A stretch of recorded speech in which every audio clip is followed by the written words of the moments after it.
Faithful responders consist of 2 deputies and 2 firefighters with nearly 40 combined years of service as first responders. Scotty, Jonathan, Clint, and Jacob invite you to listen as they discuss various issues that first responders deal with in their daily lives as well as on the job. The crazy schedules, training, mandatory OT, and the extra gigs provide little time for family, let alone going to or committing to a church. Their prayer is that this will be something used to help keep you encouraged and equipped in your faith. So sit on back, but don't fall asleep. Yes, that means you firefighters. And as always, stay safe.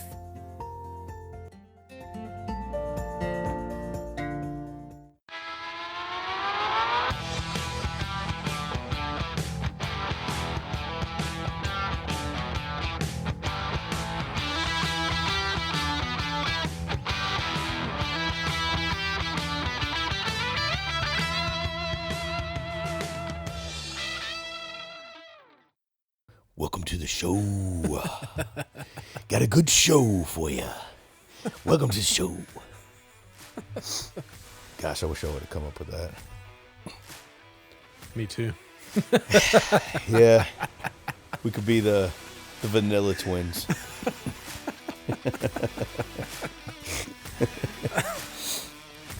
I think I got a little bit of chocolate syrup in me, though. The wafer twins. Oh man. Well, we're missing 2 of them tonight. Yeah. That's kind of how the story goes. Yeah, unfortunately we can't it's hard to get together. You know, shifts. Yeah. Especially since Clint and I aren't on the same shift anymore. That's true. That's true. So it's kind of tough. And then you know, when one of the guys never responds to a text, I hope he's okay. I mean, I ain't heard from him in a month. I think last time I saw him was Easter. That's the last time I talked to him. Hey, I heard the show last night. Hey, guys, why wasn't I invited to the show? I'm one of the 4. You were, bro. Go back through your text messages and check from a month ago. Oh, man. Freaking me, Don. I love you. Well, in case you haven't figured out by now, it's me and Scotty holding it down in the studio tonight. That's what I'm talking about. And we decided to go with just the 2 of us because that's all that's here. Well, sometimes you gotta get work done. Yeah, You know, like that's right. I know, but the other 2 guys in this group don't care. Okay, I care, and Jacob cares, and we work really hard to care about people who don't care.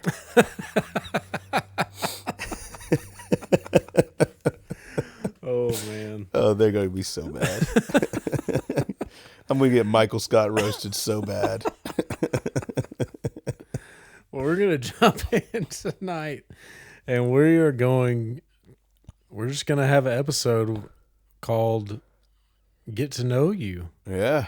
We've all shared our testimonies here, but, you know, some of those were more in depth than others, Scotty. Some were a little vague at certain spots of the testimonies. So Scotty and I here are just going to shoot the breeze, baby. Get to know each other a little bit. I know if people know me, they know right now that I've got like a bottle of cognac sitting next to me, ready to just, you know, with a cigar in my mouth, sipping on some small clear glass of scotch or whatever. The absolute not what's happening. Oh, man. We're both enjoying some Montaigne. Dude, this stuff is good. Grapefruit, peach, seltzer water. I've never heard of this brand, and it's phenomenal. Absolutely amazing. I think that's what you find at places like John's Supermarket. Heck yeah. The people who didn't make it, they didn't have enough money to get their product out there. John's like, come on in, man. I'll accept you. I'll take you in. And then you realize that they're better than the real stuff. That's You're right. like, yeah. That's Support good. local, right? Absolutely. Got to shop at John's. So, my first question for Jacob is, did you play sports growing up? I did. I played. So like early on, like early, I played baseball. But I didn't go past like elementary school. And then You sound like all the coaches that coach my kids. yeah. But I really did love it. Like it was definitely a passion. I remember that feeling for the few seasons that I did play. But middle school, I got into football a little bit. 8th grade year, it was football, tennis, and wrestling. Those were my 3. You play tennis? I did. Oh, dang. I really enjoyed that too. That was a lot of fun. And then 9th grade year, I did the same. I stuck with the same 3. 10th grade year, for whatever reason, I decided to hang up the football cleats and the tennis racket. And I just stuck with wrestling all the way through my senior year. Oh, dang. So, yeah. I didn't know you wrestled. Yeah, man. I was a mediocre, average at best wrestler, but it was fun. I still think I can take you. Maybe. We'll see. I don't know, man. I learned in high school, don't mess with wrestlers because they can be $110, $120 soaking wet and wear you out, man. Yeah. I was like, nah, they're my friends. I'm not getting messed up with that. Yeah, it was a good time, man. I had my senior year. There were 3 guys in our region that were in the same weight class. Yeah. And they placed first, second, and third in our region. First, second, and third in our area tournament, and then or not area, but sectionals. And then they also placed first, second, and third at the state tournament. Oh. And they were all, I placed 4th in region. And I had a few guys behind me, but yeah, it was a rough go my senior year. Dang those 1, 2, and 3s. I know it, man. What you should have done is convince 2 and 3 that if you ain't first, you're last. And then that way you could just jump to 2. Yeah. Be like, I took it from you. It's mine now. Yeah. But it was good, man. Wrestling, I think more than anything, it taught me perseverance. Absolutely. Not just physically, if I ever get into like a super serious, like, workout regimen or anything like that, like, or I know I'm going to be doing like a tough, like, finisher to a workout, like wrestling prepared me for that. Yeah. 100%. But not just physically, but, just thinking from like a mental aspect and like spiritual aspect. Like it was very, I don't know what the word is, like beneficial. Yeah. For sure. 100%. My left nostril's already closed up. I told him before we did this, I said, this pollen's killing me. My allergies are killing me. I can't even breathe out of my left nostril, so I go blow my nose. That was literally like 15 minutes ago. And now I can't breathe at all. I'm mouth breathing right now. I'm breathing heavy sitting here. Well, what about you? Sports-wise? Yeah, sports-wise. I mean, I know you play baseball. So baseball is really my only true passion. Okay. I started in t-ball, played baseball. I mean, I played up and through, I guess, until I got in my rec, when I kind of lost my scholarship, and then I kind of quit baseball for a little bit. But I grew up playing at Central DeKalb, and I played on a lot of travel teams growing up, which is a lot different nowadays. There's like tons of travel teams everywhere, and they got teams on top of teams on top of teams. You know, you might have one age group, and there's like 4 teams playing for that one age group. It's crazy. Mm-hmm. And so, but I played on those, and then I played a couple like rec teams to try to refine skills at Lenore Park over there, and it was I really loved the game of baseball. I loved it as a true passion. It was a passion for me, and I've said in the past, I think that's why the Lord took it away from me, because I put it in front of God. I never played at Brookwood. When I went to Brookwood, I came from a small private school, the same one that Chief Hill came from.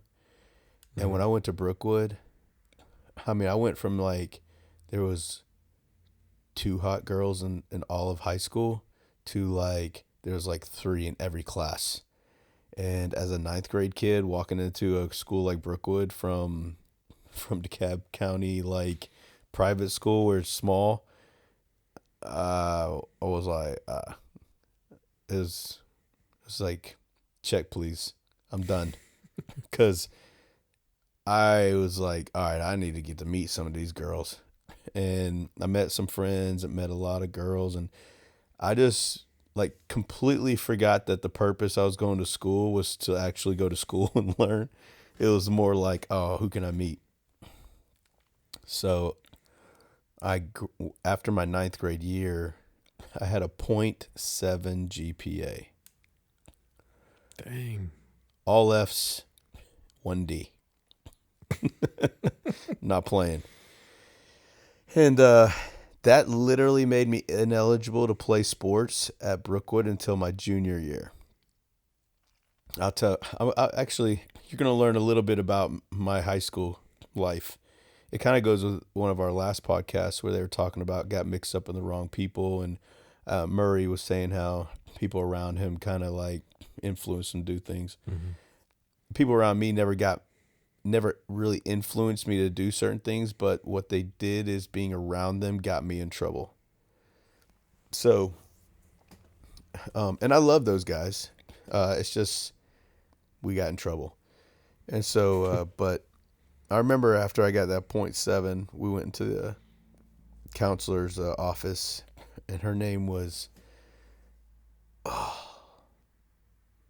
now I can't remember. I usually could tell you.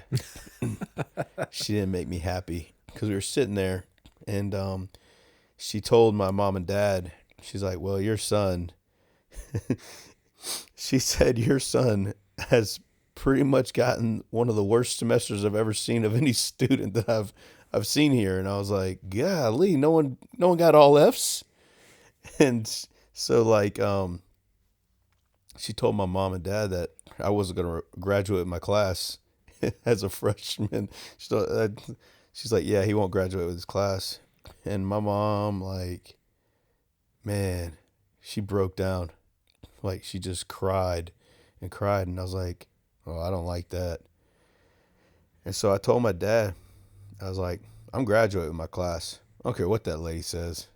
And I went to 7th period. I went to summer school. I went to Maxwell. And I literally went to school for 4 years straight with an extended period on one of those years. Mm-hmm. And I told my kids this the other day, like literally from the moment I went into my freshman year, I was in school till I graduated as a senior. But I graduated my class with like a 2.5. And to me, most people graduate from high school and they're like, big whoop. That sucked. But like for me, graduating with my class was awesome. Mrs. Butler, that was her name. That was a big deal to me because I had a counselor who was a professional tell me it wasn't going to happen. And I was like, nah, it's going to happen. But I say that because I wasn't able to play sports till my junior year. My junior year, I tried out for baseball. I actually partially tore my groin during tryouts. And I was like, dang it, man.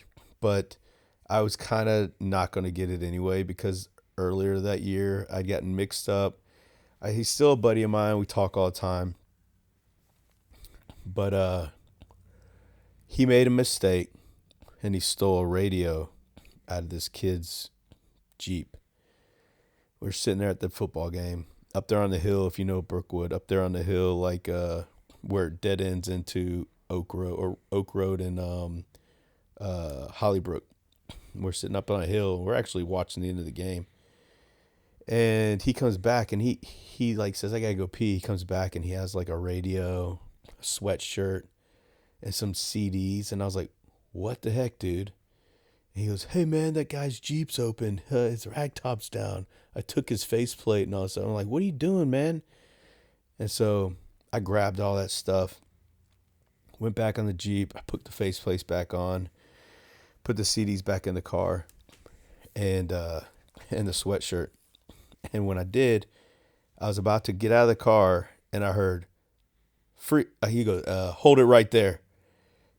And I was like, "Oh crap!" Here I am in this guy's Jeep, trying to make what was done wrong right, and looks like I'm trying to steal something.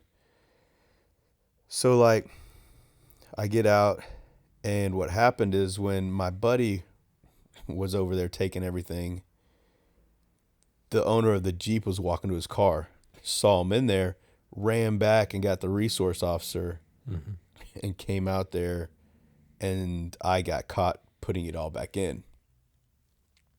And so I'll never forget that night. I was sitting on the sidewalk with my buddy next to me, and we were handcuffed. It wasn't the resource officer. It was one of the police that was working extra for the game. And he put us in handcuffs. We're sitting on the sidewalk, and all these people are walking by. I mean, some of these people I know, and know my mom, and they're just like staring at us. And I'm like,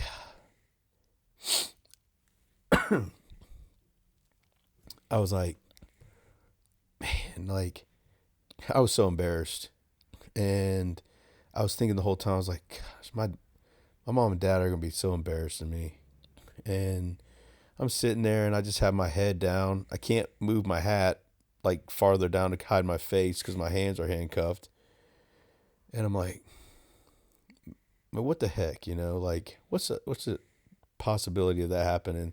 And nobody out here walking by me. And this is why I don't jump to conclusions when I hear something about somebody or see a prisoner, because I'm not saying everybody, but I guarantee a majority, almost all those people who walk by are like, look at those freaking, punks, And I was sitting there trying to do the right thing.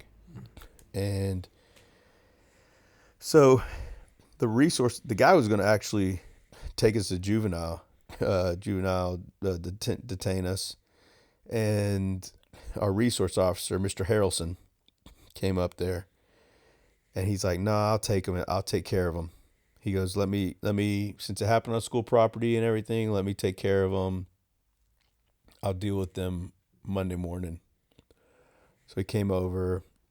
We gave statements and everything. I didn't want to rat my friend out, so I didn't tell him in my original statement what happened. I just said, I don't want to talk about it. And they were like, this could hurt you, blah, blah, blah. And I was like, I don't want to talk about it. So my buddy didn't even live near there. He lived out past Athens.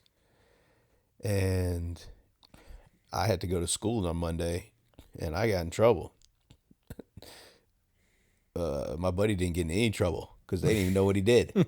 They released him when Officer Harrison heard about him not being involved in school. That PD had already been released, And he's like, well, then I'll see you on Monday. You need to leave and not come back. And I'm like, God. I come on Monday morning. I had several detentions, in school suspension, administrative detentions, which that's when I met this other coach who used to, what was his name? Coach Shue. Coach Shue and Coach Allen. They did my administrative detentions, and those guys, they made me, couple of the administrative detentions, they made me go out and dig post hole, like holes with a post hole digger. And then when I got done, they'd go, okay, you're done. Now fill the hole back up. And I'm like, yeah, Lee. So, and Coach Allen, you can't do this stuff anymore. He had a championship ring from Brookwood. And every time, like, I'd say something that he thought was smart, okay, he'd take that thing, he'd thump me in the top of the head. Man, that joker hurt. And, but you know what? I love those guys. Coach Allen, bar none, he lives in Providence Club. But man, I ran into him at Kroger last year. His wife was really ill, and she wasn't doing well, and he's still taking care of her. This guy's late 80s, man, like mid 80s. And that guy, man, he's the best teacher and best coach I ever had in all of like high school. Just a great man. He was hard on me, real hard. He used to make me do push-ups in a math class. And man, he was so mean to me, but yet like I could tell it was genuine. But anyway, I go to there and I got all this trouble. Well, the guy who owned the Jeep was like a super popular kid. So he goes and tells all his buddies, I'm not a super popular kid. This guy's a senior, I'm a junior. And then he tells me, he goes and tells the baseball coach during our tryout, he's like, you ain't got a prayer because I told the coach you're a thief. He's not gonna put you on the team. And he didn't. And which really stunk. You know, I always thought I was decent, but I never said I was good. I won't say I'm good now. But I was good enough to play on that team. I played with those guys in summer ball and travel ball. I should have been on the team. Mm-hmm. And I didn't make the team. And I also, like, I got bullied real bad and picked on in fights because of that instant. Like that instant of me trying to do right, it pretty much ruined my junior year because I'd get in fights, jumped. I got rumors all about me. Like, it really ruined me. And the whole time it was rough for me because I was thinking, my freaking friend went up to wherever he lived and didn't have to do with any of that. Dealt with none of it. Mm-hmm. And a lot of people, when they found out about what really happened, they were like, how are you still friends with that kid? And I'm like, man, because I care about him, you know? Like, he didn't know. He made a mistake. And he didn't know that mistake was going to cost me, you know? And it just the way it happened. And I just have a heart for people, you know, we all mess up. It'd be hypocritical for me to like just kick somebody away from the curb, but it took me a while to get over it because, like I said, junior year was terrible. But my senior year, baseball wise, coach comes up to me and gives me this workout plan. Says, "Hey, I want you prepared to be on the team this year." And basically, I took that thing and gave him a big "F you," and I said, "I don't need to play for you." Mm-hmm. And that was the worst thing I could have done. That was so stupid, you know. But I was a kid, and he screwed me over the year before, and I just got bitter at him. And the whole time I'm like, you know, I get it. And so I never got to play in high school. I played in a lot of summer ball, high school summer ball and stuff like that, but I never actually got to play in high school. So when I went and did my recruiting and all that kind of stuff, I made videos, I sent videos, I drove to schools all over the place, did tryouts, and that's how I got my scholarship. Was I drove up there to do a tryout. And that's why I only could get a partial scholarship. I couldn't get a full. And back then, you didn't have phones and nowadays I could have videoed it's so easy for kids nowadays. Like back then, like it's like you VHS it and then you like send a little VHS up. It's different, but I loved baseball with all my heart, and I tell people, my vision of the game is different than a normal person. Most people look at the game, they want to see home runs, they want to see all this stuff, but as a catcher, I caught my whole career, my whole life playing baseball. I caught pretty much, and I learned the game. I diagnosed each hitter. I diagnosed each pitch. I diagnosed each play, to where I can watch a game, and I can pretty much tell you, depending on what kind of pitcher it is, sinker ball, slurve, slider. You have. If they do have it, like they all have curveballs, but if they have certain pitches in their armory or their repertoire, I can tell you if they pitch that pitch in this location, this is going to happen, because that batter's so good, he's not going to make a fluke. He's going to hit the ball either there, or he's going to do this, or he's going to do that. And in high school, I do it all the time. My kids tell me all the time, like, the coach that took over, amazing ball player, great baseball mind. But I see in him being young, he still doesn't, diagnose certain things or the game the same as me. It's not like it's wrong, but it's different. Yeah. And he will, because now he's a coach. He's going to look at the game totally different. But, when I look at a batter, man, I can tell you exactly what that batter's weakness is and not even know who he is.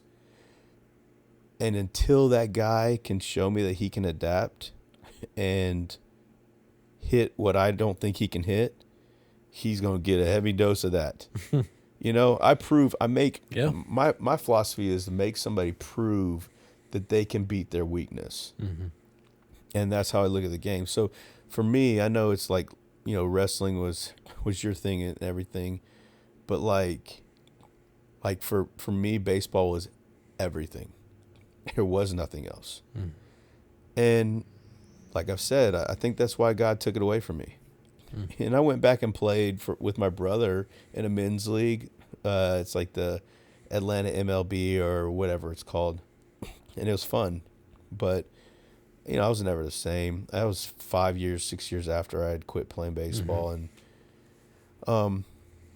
it sucks because I wish I would have, seen where it went. But on the other hand, I might not have met Megan. I would have been gone. Yeah. I would have been gone when both my best friends passed away. It would have been I wouldn't have had the people around me that I needed around me when that happened, and all that year went downhill. So, for me, I don't weigh on the past. I also weigh on I wish I would have gotten in the Marines and that wouldn't have happened. I would have gone back, blah blah. But same. It's But if you ponder on it, it just eats away at you, and it ain't worth it. It kind of messes you up. So. Sorry I went into that whole little story, but that's a big-time story, because when people say, oh, did you play at Brookwood? And I have to tell them, well, I actually never played at Brookwood, but it's because I screwed up, and I didn't screw up my junior year when that kid told the coach I was a thief, but I screwed up the 2 years earlier. And I always looked at it this way. I said, look, if I wouldn't have messed up my grades in 9th grade, that coach would have known who I was. And all that else, he would have believed me, because he would have known who I was. But I did that. So I set the foundation for him not to trust me or not want me on the team. It wasn't his fault.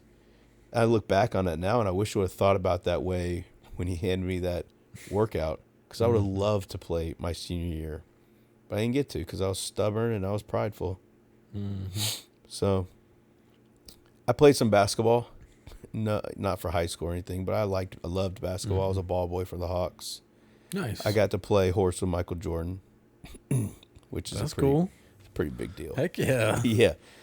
But that same night I got to meet Jordan, Pippen, Rodman, all those guys, man. I met so many like famous basketball players because my dad did security at the Omni. And I got to meet like Shaquille O'Neal, Kobe Bryant, Allen Iverson. Oh, dude, that's awesome. All those old school guys, Tracy McGrady, Vince Carter, Heck all yeah. those old school guys. Mm-hmm. I met all of them. Got to hang out with them. Dominique Wilkins, one of my all-time greatest favorite players. The house that we just moved into. Yeah. Or not just moved into, like 2 or 3 years ago. Yeah. But the previous homeowner, she had a closet full of like basketball memorabilia, and it was all of her sons who had like recently passed away. But Oh man. she had inside the closet she had a signed Dominique Wilkins basketball. Love I Neek, was like, man. you want to leave that? Before you. Yeah. Love Dominique but- Wilkins, the human highlight film, man. I'm a self-proclaimed, street baller. Back in the day. I think I saw you in some of those videos. Weren't you? I think you were filling for Skip to Malou. Right? Wait a minute. Are you the professor? People who paid attention to street ball would know who those people are. Oh yeah. I like to play ball. It was never for organized team or in school Yeah. or nothing, but I loved just getting out there and playing It's pickup, fun, man. playing pickup with the guys. It's fun. It was always real fun. I love defense. Matter of fact, I tried to start playing some pickup again here recently, I told you no. and I tore up my ankle pretty bad. Did you really? Yeah.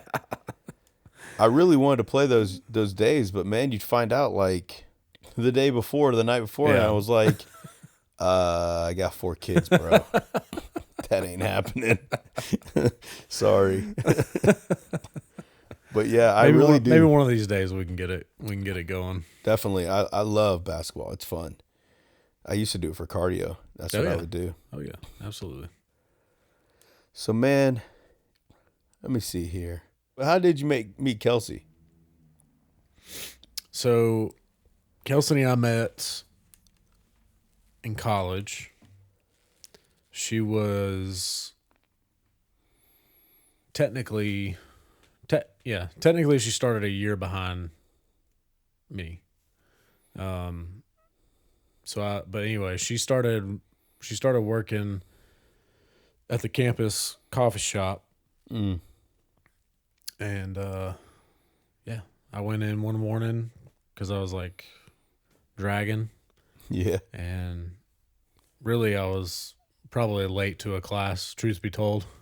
Yeah. Been there, done But that. I needed a boost, so I went in for some coffee, and You got a boost. I met her, man. Like, You're like, huh.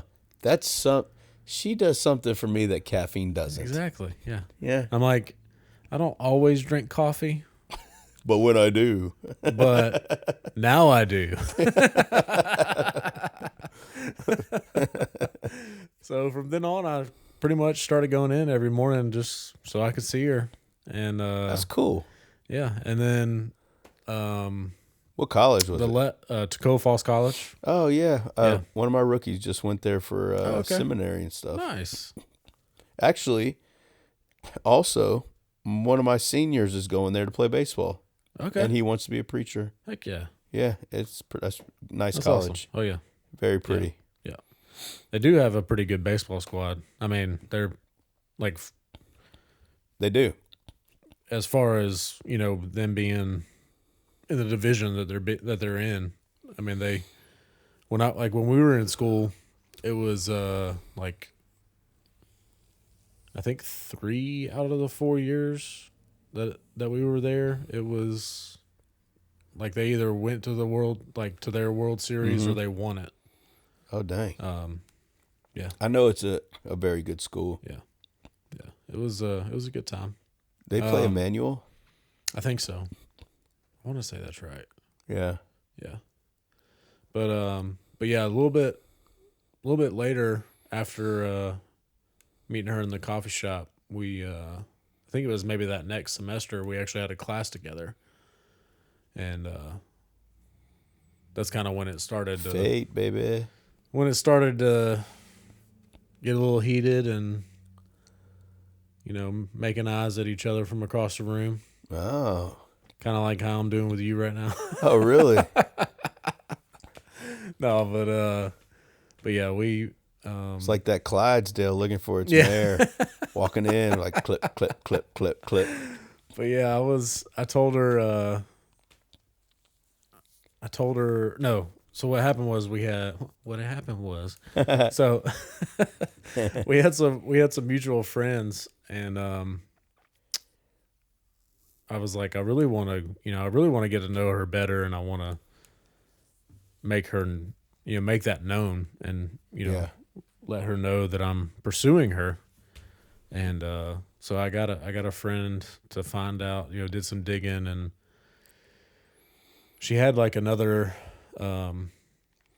campus job / responsibility, which was like a residence assistant. Yeah. And so she was on lobby duty one night, and I found out through the friend what night she was typically on lobby duty, and then I also found out through that same friend like what's her favorite dessert. Oh, so you're a stalker. Yeah, pretty much. Yeah, that's Which awkward. I found out was cheesecake. Oh. So I went and got some cheesecake. And she goes, wait a minute, that's brought weird. her- I never told you my favorite was cheesecake. But I brought it to her on whatever night, I think it was a Tuesday night or something. Tuesday Dang. or Thursday night. Throwing out the exact day of the Yeah, week. man. Yeah.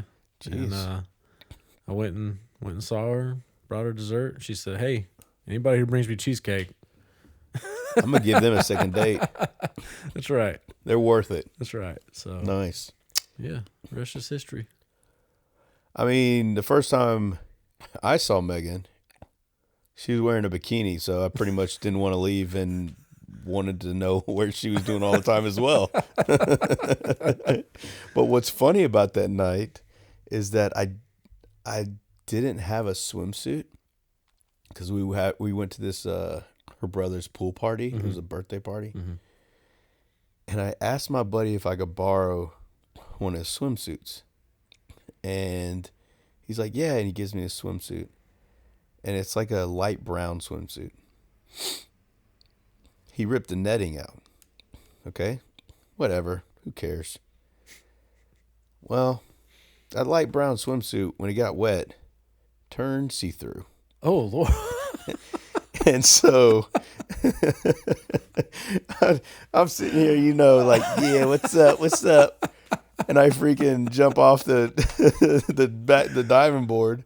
I get out of the pool, and like the guy standing there when I got out of the pool, he goes, "Oh, yeah." And I was like, "What?" And I looked down, I was like, "Oh my gosh." I'm looking both ways. I'm like, "Oh no." Oh, it's so funny. Oh man. But yeah, I was like, "Oh my goodness!" And it was actually one of my friends that passed away, Willie. But I was like, man. "Willie, how could you do that to me, man?" He's like, "Oh, I mean, I don't really ever get wet in them." And I'm like, "It's a swimsuit, dude. Like, what the heck?" Oh man. But yeah, I feel like he set you up. yeah, he set me up all right. I mean, I eventually got a date, but but yeah, it was awkward, man. It was one of the most embarrassing moments of my life, but it was all right. It worked out. I was also supposed to be watching her for Trevor because my buddy Trevor, and people like one of our friends still gives us issues about this. We're like, shut up. But it's funny, man. It's funny how we just give each other a hard time. But I do have a fun fact about me. So, in high school, and people who've known me for a long time know this, but in high school, I actually used to rap. Oh. Absolutely. And I was really into poetry early on in my life. I used to write a lot of poetry. And that kind of turned into, like I had a buddy who loved to rap in high school, and my poetry kind of turned into that, to where when we hung out, we would get a boombox and press record on a blank tape and rap into the speaker, into the little microphone speaker, and it was fun, man. We had a lot of fun, and so That's awesome. he called me Leaf. Leaf. The reason he called me Leaf, because people always like, why are you called Leaf? In high school, literally like half the school called me Leaf. And so the reason they did is because we used to play football. So I played football for a little bit for Brookwood. I went out for like 2 weeks, realized that I didn't fit in, I didn't have enough money, and I was just getting my head beat in. And I was like, this ain't for me. Yeah. There's a couple of guys kind of like that didn't get playing time. And so we challenged the actual football team on Fridays after the season to games. Like, we would play them on the practice field. Mm-hmm. And it was fun. We had a blast. And the sad thing is we used to freaking beat them. They won't admit that. Yeah. If anybody heard this, we did. They beat us too. But a team that is running for state championship shouldn't have a problem with a bunch of scrubs who put a team together. Right. You know what I'm saying? Right. So when one time we wore them out, and I was quarterback because our quarterback wasn't there, freaking wore him out. We wore him out. And everybody was like, yeah. And so the next week, the quarterback came back, and they were like, nah, Scott. They said, well, no, this is before I had a nickname. They go, Scott like balled out last week. We're going to let him be our quarterback. And that guy was kind of bummed out because he's a good quarterback, real good quarterback. Mm-hmm. So I bombed. I did terrible. We lost by a lot. I made some bad throws, like 4 interceptions. And so my buddy after the game goes, man, you ain't never quarterback with us again. He's like, you're like Ryan Leaf. You were good in college, and then you got the big leagues, and now you stink. If anybody knows who Ryan Leaf is, he's the biggest, like literally like the biggest bust besides Jamarcus Russell in the NFL history. And so I was like, cool. Well, all of a sudden I got called Leaf. And then that somehow became I have quotations right now saying my quote unquote rap name, which is cool because one of my lines is like, I'm AK Leaf from the top of the tree, and I got a stack of rhymes to the top of my knee. It was so awesome. We had so much fun with it. It was awesome. But yeah, I used to rap all the time. And in fact, I got into a little record label right outside of Monroe, actually, based out of Monroe. It's a long time ago. This is like 24 years ago. Dang. 20 years ago. It was at least 20 years ago. And 23 years ago. And I wanted to be a Christian rapper. Like, because I loved, dang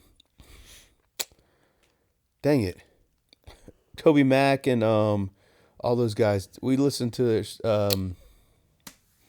like the first people who were basically Christian rappers. Yeah. Dang it, who is that? Oh man, if you hadn't asked me, Jesus Freak. They sing Jesus Freak. Yeah.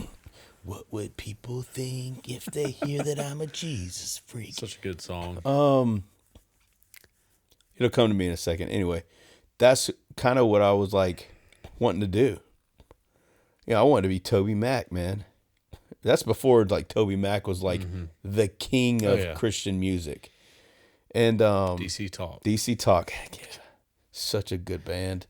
And the like hardcore like Baptists hated them.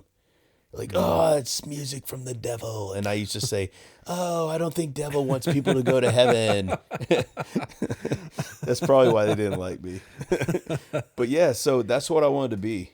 And so I got in this record label and I recorded some stuff, but they didn't want me. They wanted me more kind of like gangster rap and all that kind of stuff. And I was like, I don't want to do that. I don't want to record music with me cussing all over the place or being raunchy or anything like that. You know, this was kind of like an inlet to what I wanted to do. Yeah. And there was like hardly any Christian music back then, like, you know, like what we have today. Yeah. No Christian, like no white rappers. Like they didn't even call, you know, DC Talk really legitimate rap. It's kind of like a rock rap thing. Mm-hmm. But like there was none of that back then. You know, that's like right when Eminem was like first hitting the scene. Mm-hmm. And so that's what I wanted. I was like, man, this is awesome. And basically, literally, like, it all came from me just writing poetry. I mean, a lot of people make fun of me for it, which I don't care. I had a blast. I thought it was awesome. But it really came from the fact that I wrote so much poetry growing up, from like age 10 to, I mean, I said I retired when I was like 20, but I still write poetry here and there. It makes me feel good. And I like doing that. I'm not a big reader. Yeah. And I like to write. And I like, you know, whenever I'm feeling something, I like write. I'll write poetry about it or write rhymes. I write my rhymes. But yeah, just a little fun fact. I need you writing you got to be writing the transition music, the lyrics. You know what's crazy is Kylie is self-teaching herself how to play the guitar. And she wrote me a song the other day. And it's based on, it has a little bit of another song. And she took a song and just tweaked it and transformed it a little bit, which is crazy that she's doing what she's doing, because I don't know anything about playing a guitar, and she's literally gone on YouTube and just watched people, and I got her this little YouVersion, some kind of like it's a musical app. Yeah. She's self-teaching herself. She's doing great. In fact, she's playing so much that she busted the strings on her guitar. So now I have to go get some guitar strings. But I'm so proud of her. That's awesome, man. But I told her, I said, if you write a song for me, I'll write the lyrics to a song, and we'll sing it together. Nice. So that's awesome. Yeah. So she's working on it because she wants to do that. Nice. Yeah, it's cool. That's great, man. Yeah. Well, since we're getting to know each other. Yeah, but like this date we're having is not great. Like my dinner you got me was Oreos, which is a bomb dessert with milk. I gave you something you never tried before, so. And we had Montaigne, yeah.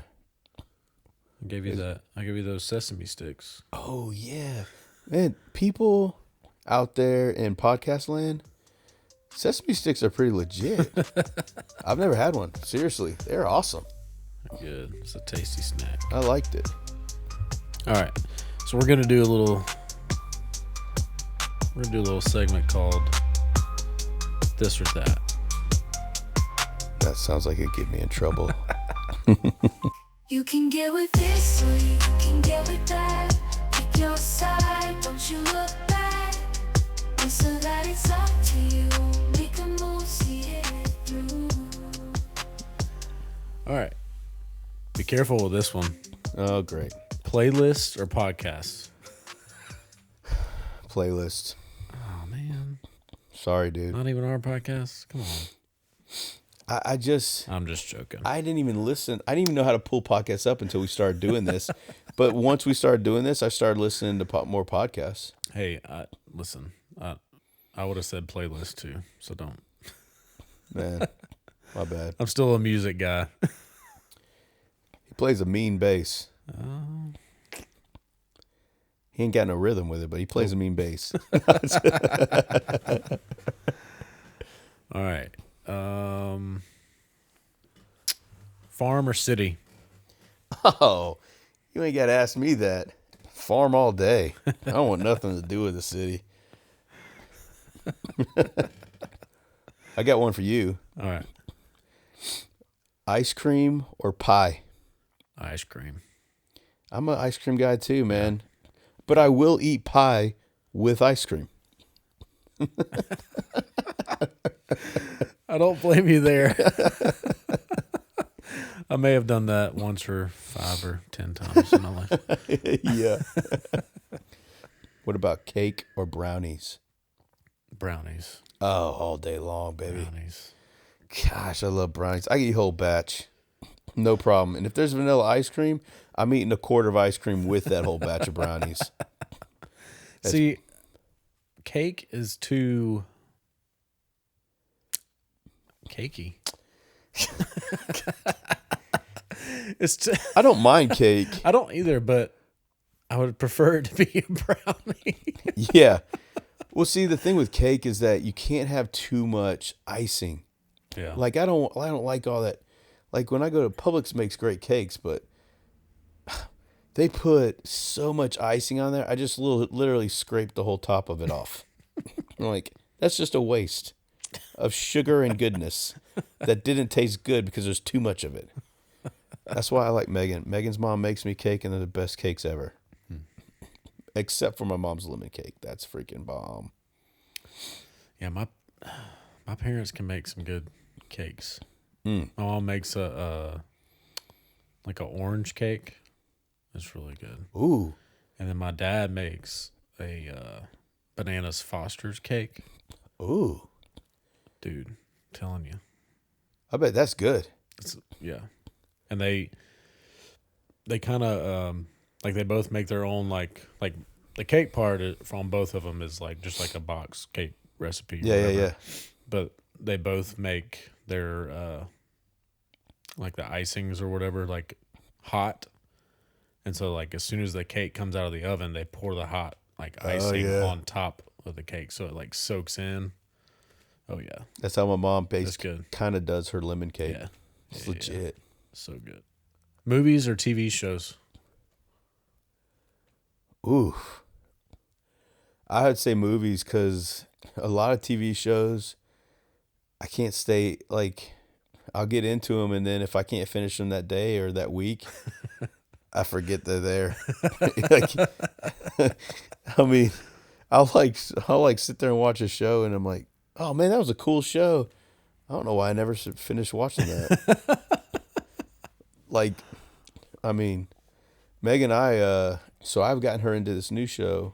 It's not a new show. It's a show I watched years ago, but now it's become pretty like popular, and it's Suits.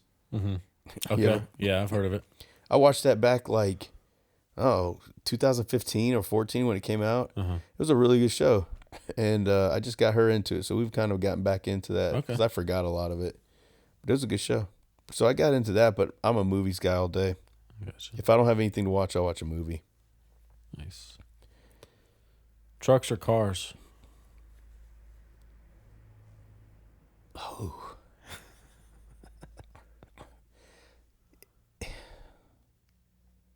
Man, that's hard, and I'll tell you why. Because I would have, like, initially, like, your first spit the first words out would have been trucks, but I love muscle cars, like, more than trucks. So, you know what I'm saying? Like, Yeah. that's kind of hard. Yeah. I would say muscle cars, not cars. Like, I don't care about the Bugattis and all that. I don't really care about those. I want a freaking 69 Chevelle or 69 Camaro, 69 Mustang. 69 is the best year ever. 69 Charger. Yeah. All the cars that are built in 69 are like amazing. See, I've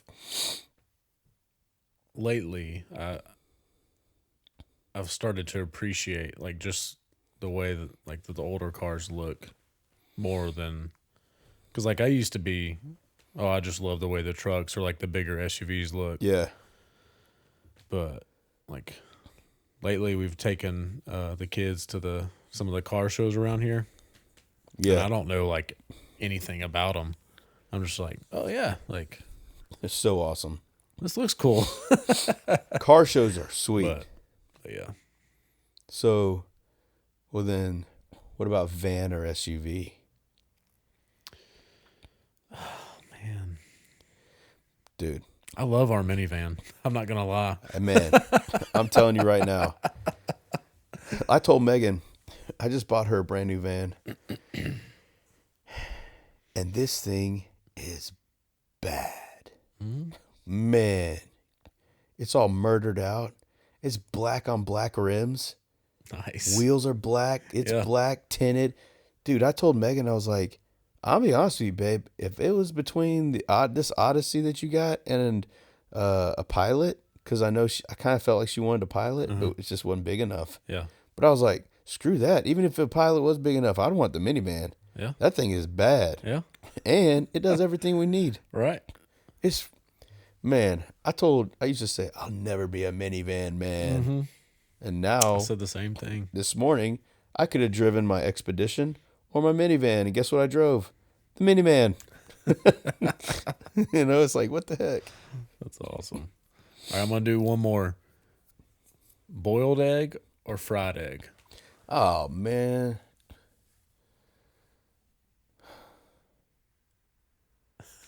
These are tough. I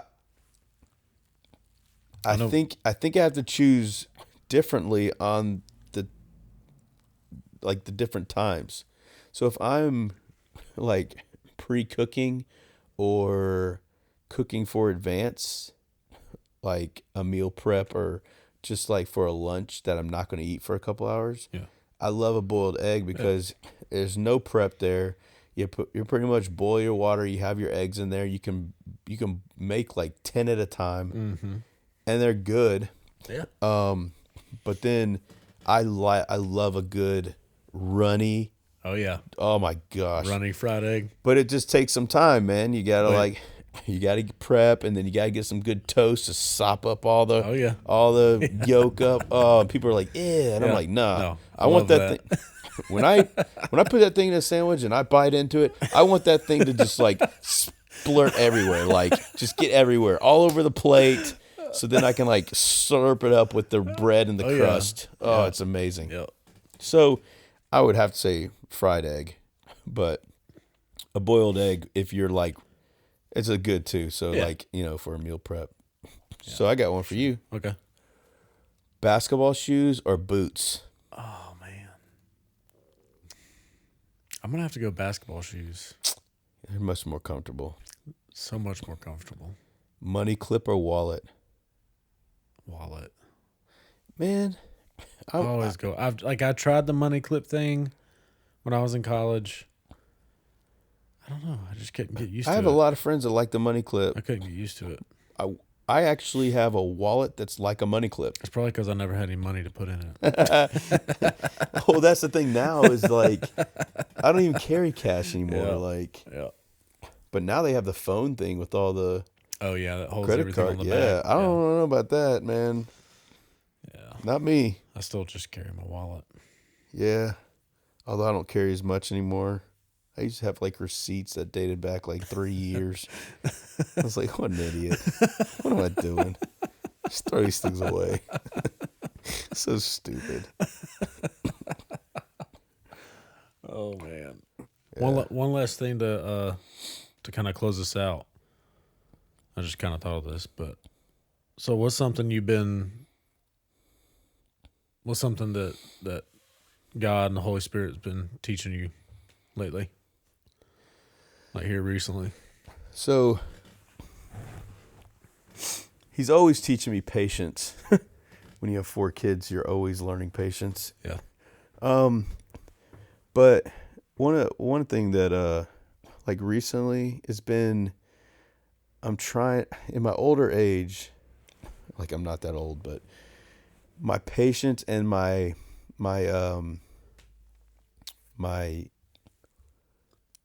level of like I'm very, I just care about a lot of people. Yeah. And recently I had a friend, I've known him for years, man. He said something to me last year that kind of hurt me, and it's because I kind of called him out on what he was doing wrong in his life. Yeah. And he told me he was sorry. And then after I said, you know, I accepted your apology. I forgave you that night. You know, I'm not going to lie to you. I'm your friend. So I just thought that I needed to tell you that a lot of these situations you're getting in are the people you're with and the people taking advantage of you. And then he sent me this stuff basically telling me about like how crappy of a person I was. And man, when I first read that, I was, you know, normally I'd get really mad, but like it just really kind of made me sad. It kind of hurt me because I really love this guy and I really legitimately care about people. Like I tell Megan all the time, like, it sucks because there's so many people who like say they care and then you find out that it's just kind of like blah. But like I legitimately care, and if I didn't have kids, or if I wasn't married, like I literally would just work for free on my off days to help as many people as possible. And I know that sounds like, oh, self-glorification, blah, blah, blah, but it's not. Yeah. Like, it's for real. Yeah. And that's one thing he said is like, oh, you're just telling me that you helped me with money and you're making a big deal about it. And I was like, I didn't make a big deal about it. I haven't told anybody about giving you money. And you know, he told me, he's like, it's weird because he's like, I went to jail and I read the Bible and now I know more than you. I was like, I don't care. Like, good. I'm glad. That's kind of what I wanted you to, I was hoping you'd do since I met you. Yeah. But like, I don't know. You know, God's been he touched my heart about just like not letting that get to me, but just kind of like addressing it the right way, and just giving me a heart of compassion and caring more. Because the older I'm getting, my fuse is getting less, you know, and I want to know how you can talk to people. I'm trying to figure out how you can talk to people and disagree with them, but still leave the conversation feeling like, man, that guy really cared about me. You know, because that's how I cared about all my coaches that talked to me, you know, even they were mean. Yeah. But like, I never took what they said. I took it to heart in a good way. Yeah. I didn't take it like they didn't like me. But nowadays you can't do that anymore. Like you tell somebody and you could be crying while you're telling them and they'll take it defensively and be mad about it. Yeah. And so I open the floor up to anybody. I tell everybody that I know, and anybody on this podcast that has known me in the past, has known me recently, or like I'm talking about childhood. I want to know if I hurt somebody or if I did something wrong that hurt somebody. I want to know about it. It's going to sting and it'll hurt. And if they don't like me for it, that's fine. But man, like, that's not what I'm here for. Like, I'm here to do the best I can for others. And to hear that I might have done something in the past or something, and I'm looking for self-glorification, I don't care about that. I don't care one rip about that. I mean, there's a lot of things that I've done in the last several years. I was talking to my dad about this. I was like, if he would have known about the stuff that you and I have done for certain like organizations, schools, people, like, but I don't care about telling anybody that kind of stuff. You know, like, doesn't matter. And Scripture says, I mean, you know, he even said, Scripture says that your right hand should not know what your left hand gave, you know, and Yeah. And one of my verses, that's part of my favorite. It's funny he said that. I responded and said, that's funny you said that because it's one of my favorite passages in the Bible. Because in that same area in Matthew, it talks about you shouldn't publicly profess your beliefs and what you've done for God and all stuff in the street. That you should pray. You shouldn't pray in public to make a big spectacle about it. You should be going to your closet in your house and you should kneel in private. Yeah. And you should talk to your Lord in private. And obviously a lot of people in faith and everything, Christianity, they like people seeing that they're this holy roller guy. And I don't really care about that. Like, I legitimately just want to know how I can make things right and do the best I can to assist and help however I can. Mm. Whether I agree with you or not doesn't matter to me. Mm-hmm. I don't care. I don't care if you're living in sin. I don't care about that. God cares about that. I don't want you to live in sin. Don't take that the wrong way. But that's not what I'm here for. What I'm here for is to show you I still care about you. I'm not going to tell you that's not wrong, but I still care about you. Like, we can disagree. I disagree with my wife all the time, but I love her more than anything that steps and breathes on this earth. More than my kids, more than anything. And her and I disagree all the time. That doesn't mean I love her any less. Mm-hmm. So he's been working on me with some stuff like that. What about you? Lately, man, it's kind of been just over and over, like the past, I don't know, month maybe, just through devotions, through like sermons that I've listened to, through like real life experiences that I've been going through. I mentioned it some on the last episode, but just like how real spiritual warfare is, and how, like, man, they're like, as we speak, man, like there are so many struggles going on, and Yeah. I'm like, it's also coming from a place of like what you're saying, like compassion and like just love for people, and trying to know how to navigate those relationships, and but at the same time, like God's been kind of like, hey, like if this hard conversation needs to happen, or like, it's got to happen, like, Yep. Yeah. and you gotta fight through it and get through it, but at the same time, it's also been a message of, I got this. Like Jesus is saying, I got Yeah. this. Like, Yeah. No, I get it. I've already won this battle. Yeah. And so I actually listened to a sermon last week from David Platt, and he was talking about this very thing, and I wasn't going like searching for it. I was just listening on his channel of sermons that he's been posting like weekly, and it was like one of the most recent ones that I clicked on. But it was entitled "We Fight from Victory, not for victory." It's good. Yeah. We're fighting from a place that's, the Yeah. victory's already won. Yeah. And man, it's just, I don't know. It's been hard to kind of like process, like I said, just because I felt like God has been saying that to me, and to play out and live it out in my life with certain relationships. But it's also been a message of like hope and reassurance. So it's been good. And yeah.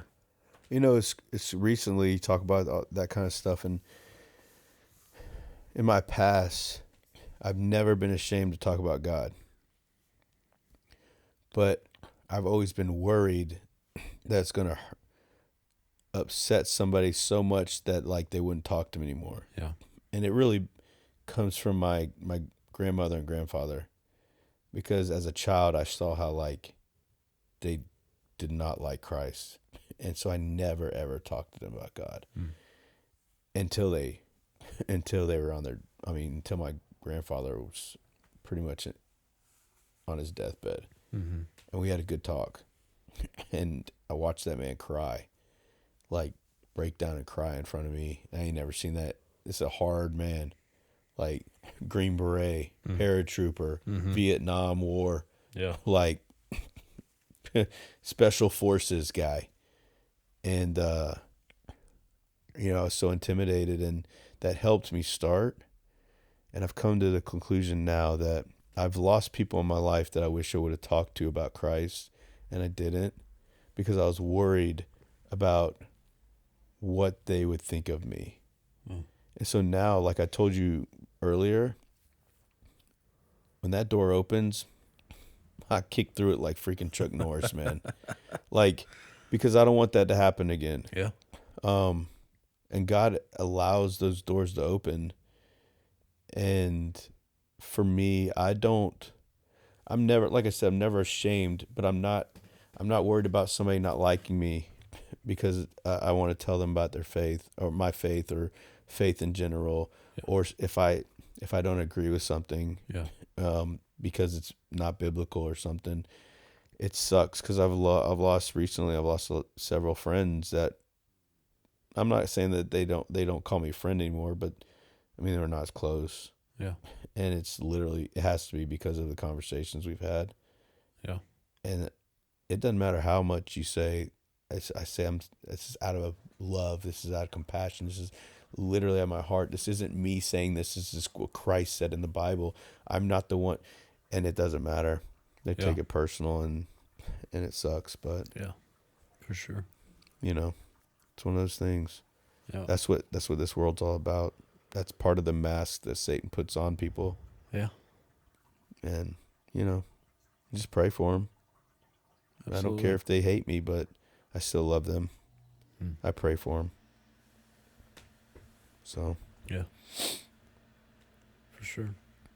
All right. You good? Yeah, man.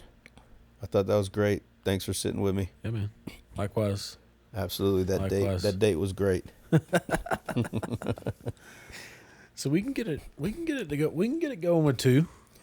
Absolutely. Next time, bring a candle. We'll put it in the middle of the table, and we'll have spaghetti. Although the ending is not going to be like Lady and the Tramp.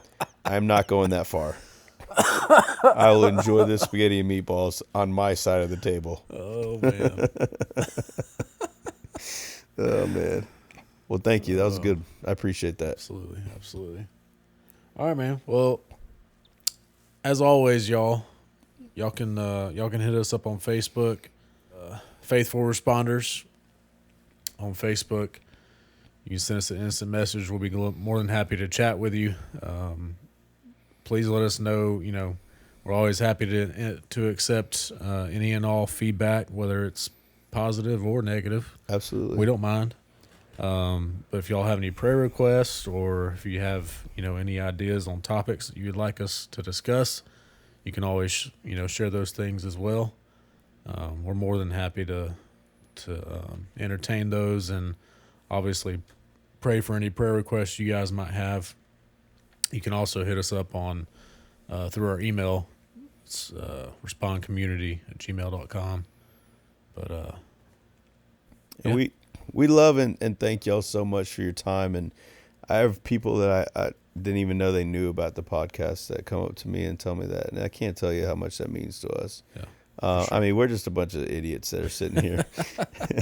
There ain't nothing special about any of us, but I can't tell you how much it means to us. Just the fact that you listen to a little bit of what we're trying to put out there. That's right. And the studio it's a godsend. So I can't thank all the individuals involved enough for allowing us to use their equipment and stuff. That's right. We're going to get out of here. Y'all stay safe out there. Peace.